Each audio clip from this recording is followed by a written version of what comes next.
उदयपुर में कांग्रेस ने राम मंदिर ट्रस्ट को लेकर केंद्र सरकार और बीजेपी पर बड़ा राजनीतिक हमला बोला है। कांग्रेस की राष्ट्रीय प्रवक्ता डॉक्टर अमी याग्निक ने श्री राम जन्मभूमि तीर्थ क्षेत्र ट्रस्ट के कामकाज पर गंभीर सवाल उठाते हुए सुप्रीम कोर्ट की निगरानी में स्वतंत्र न्यायिक जांच की मांग की है। उदयपुर के कजरी होटल में आयोजित पत्रकार वार्ता में अखिल भारतीय कांग्रेस कमेटी की राष्ट्रीय प्रवक्ता डॉक्टर अमी याग्निक ने कहा कि भगवान राम करोड़ों भारतीयों की आस्था के प्रतीक हैं और उनके नाम पर जुटाए गए चंदे के उपयोग में पूरी पारदर्शिता होनी चाहिए। उन्होंने आरोप लगाया कि राम मंदिर के नाम पर आस्था का राजनीतिक इस्तेमाल किया गया और चढ़ावे के नाम पर श्रद्धालुओं की भावनाओं के साथ खिलवाड़ हुआ। डॉक्टर याग्निक ने श्री राम जन्मभूमि तीर्थ क्षेत्र ट्रस्ट की आय व्यय, दान राशि, भूमि खरीद, निर्माण कार्य, नियुक्तियों और सभी वित्तीय लेन देन की सुप्रीम कोर्ट की निगरानी में स्वतंत्र न्यायिक जांच कराने की मांग की। उन्होंने कहा कि यदि जांच में किसी भी स्तर पर अनियमितता सामने आती है तो दोषियों के खिलाफ सख्त कानूनी कार्रवाई होनी चाहिए। ये जो अयोध्या में राम मंदिर में चंदा चोरी और चढ़ावा चोरी की जो बात है और बहुत सारा बड़ा पैसे का घोटाला हुआ है, उसके लिए कांग्रेस पार्टी की मांग है।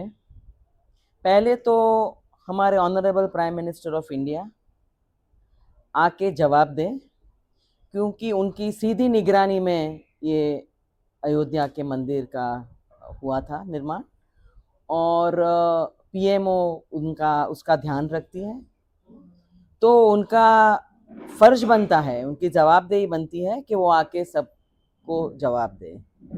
जवाब इसलिए दे कि ये एक सिंपल बात नहीं है, ये आस्था से जुड़ी हुई बात है। हर नागरिक इंडिया में, हर नागरिक कहीं न कहीं आस्था से जुड़ा हुआ है और भगवान राम की बात करते हैं। आप कहीं भी जाओ, नॉर्थ में जाओ, साउथ में जाओ, वेस्ट में जाओ, ईस्ट में जाओ, कहीं भी जाओ, जय श्री राम, राम राम सा, हमारे वहाँ जय जय श्री राम। तो ये सब राम दिल में है और वो आस्था से जुड़े हैं। तीन मांगे आप बता रहे थे, वो प्रमुखता से क्या क्या? पहली तो हमारी 3 मांग है जो मैंने बहुत कैटेगोरिकली आपको बतानी है। एक तो ये है कि जब ट्रस्ट का गठन प्रधानमंत्री की देखरेख में हुआ तो इस घोटाले की जवाबदेही कौन लेगा? सीधा प्राइम मिनिस्टर के देखरेख में हुआ है।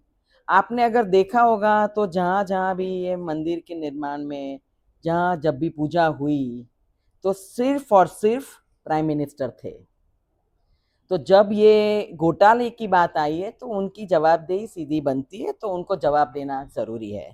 दूसरा सवाल हम ये पूछ रहे हैं कि अगर सब कुछ ठीक लग रहा है, चलो घोटाले की बात करें, एक साइड रखते और सब ठीक है, तो फिर आपने जो मेन ट्रस्टी चंपत राय जी और अनिल मिश्रा जी जो उनके इस्तीफे क्यों स्वीकार कर लिए? आपको कहना था कि नहीं भाई कुछ नहीं हुआ है, हमने नहीं लेना है इस्तीफा, आपने इस्तीफा ले लिया है। और तीसरा सवाल है, अगर कुछ गलत नहीं हुआ है तो सुप्रीम कोर्ट की निगरानी में स्वतंत्र जांच के लिए क्यों डर है? इमीडिएटली आप एक कॉन्स्टिट्यूट कर देते हो एक जांच समिति और ऑनरेबल सुप्रीम कोर्ट के कोई ऑनरेबल जस्टिस, सिटिंग जस्टिस, क्योंकि इतनी बड़ी बात है और हर इंडियन के नागरिक के साथ ये आस्था का विषय है। हम तो एक हिंदू कंट्री में हर व्यक्ति कोई ना कोई टेंपल में जाता है, कोई ना कोई आस्था रखता है, सुबह उठ के, शाम को, रात को, चाहे आप बच्चा लो, स्टूडेंट लो, महिला लो, कोई भी लो। हम तो एक ऐसी कंट्री है जो आस्था में बिलीव करती है, और अगर इस आस्था को ठेस पहुंचती है तो मुझे लगता है 30 साल से जो बीजेपी और आरएसएस राम भगवान के नाम पे चंदा भी इकट्ठा कर रहे हैं और वो बातें भी वो कर रहे हैं राम भगवान की, और उस जरिए वो सत्ता में भी पहुंच गए, तो जवाबदेही तो बनती है। और आके जवाब देने में मुझे लगता है इतना समय नहीं लगाना चाहिए।